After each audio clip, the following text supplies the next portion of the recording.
Start. देश भर में हर साल बड़ी संख्या में लोग लापता हो जाते हैं, जिनमें ज़्यादातर बच्चे, महिलाएं और लड़कियां शामिल होती हैं। इस वर्ष जनवरी के पहले पखवाड़े में दिल्ली से 800 से अधिक लोगों के लापता होने की खबरों ने इस मसले की गंभीरता को फिर से उजागर किया है। मगर हैरत की बात है कि इस आपराधिक समस्या से निपटने के लिए अब तक राष्ट्रीय स्तर पर कोई एकीकृत प्रयास होते नजर नहीं आए हैं।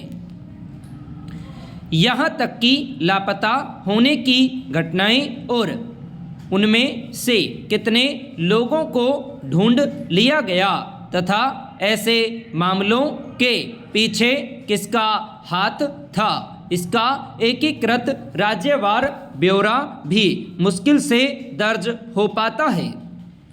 यही वजह है कि सर्वोच्च न्यायालय ने मंगलवार को इस मसले पर चिंता जताते हुए केंद्र सरकार से कहा कि वह इस बात का पता लगाएं कि देश के विभिन्न हिस्सों में बच्चों के लापता होने की घटनाओं के पीछे किसी देशव्यापी गिरोह या राज्य विशिष्ट समूह का हाथ तो नहीं है।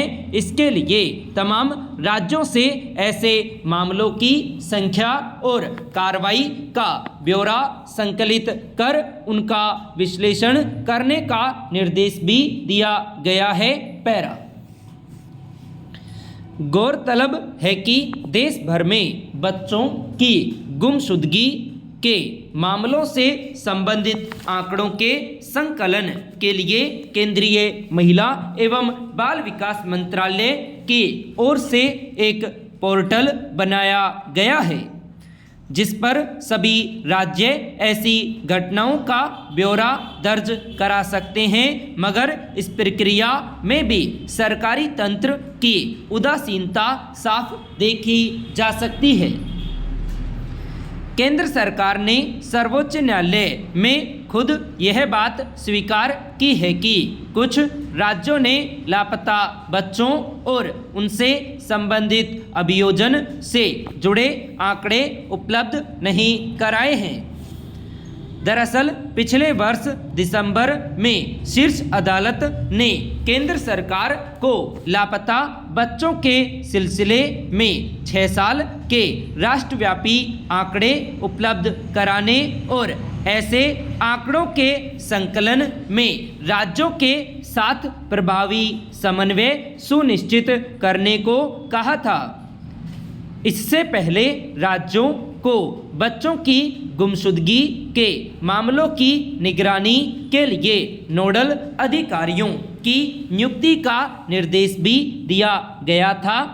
इसके बावजूद अगर राज्यों की ओर से संबंधित ब्यौरा उपलब्ध नहीं कराया जा रहा है तो इससे सरकारी तंत्र में व्यवस्थागत खामियों का अंदाजा सहज ही लगाया जा सकता है। पैरा।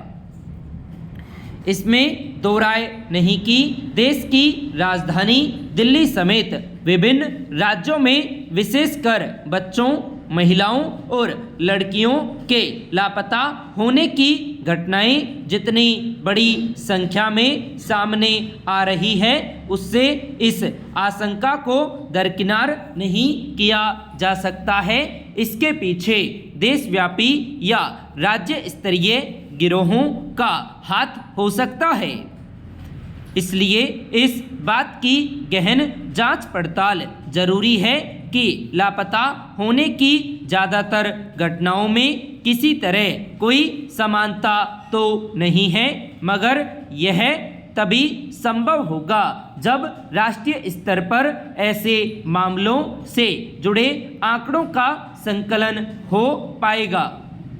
इस मसले की गंभीरता का अंदाज़ा राष्ट्रीय अपराध रिकॉर्ड ब्यूरो की एक रिपोर्ट से लगाया जा सकता है, जिसके मुताबिक वर्ष 2023 में देश भर में 8 लाख से ज़्यादा लोग लापता हुए थे। दिल्ली जैसे बड़े शहरों में यह समस्या ज़्यादा गंभीर है।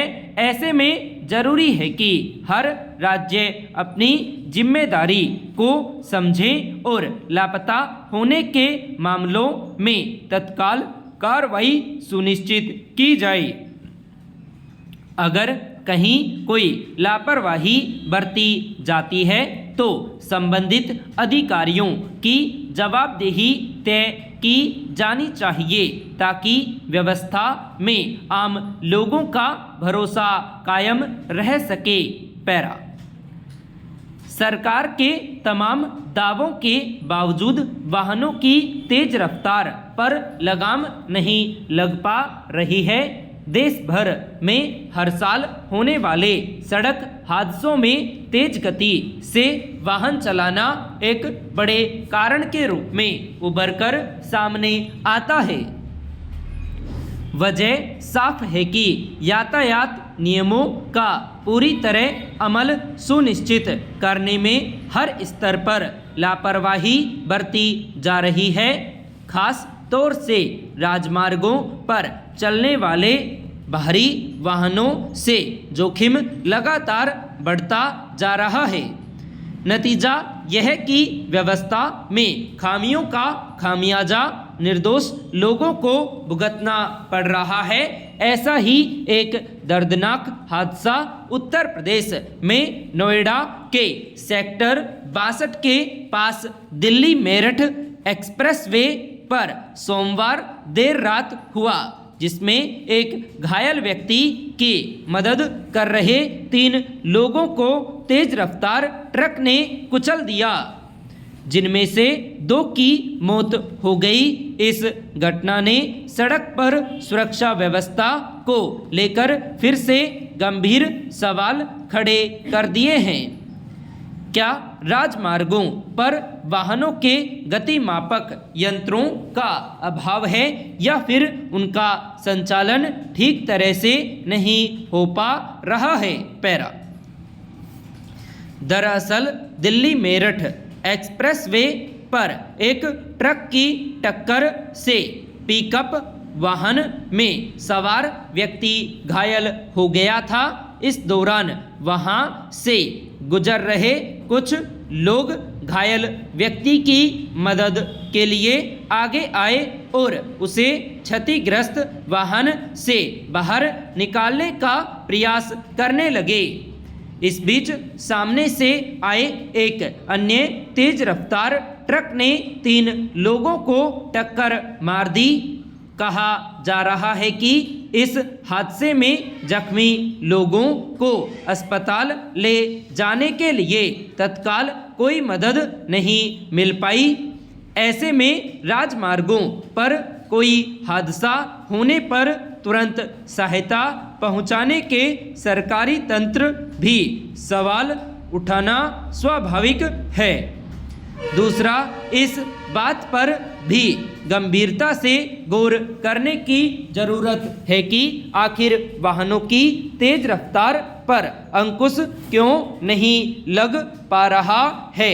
जाहिर है कि अगर कुछ वाहन चालकों को यातायात नियमों की परवाह नहीं है और नहीं उन्हें कानून का खौफ है तो इसकी मूल वजह का पता लगाए बिना समस्या का समाधान संभव नहीं हो सकता। संपूर्ण विराम।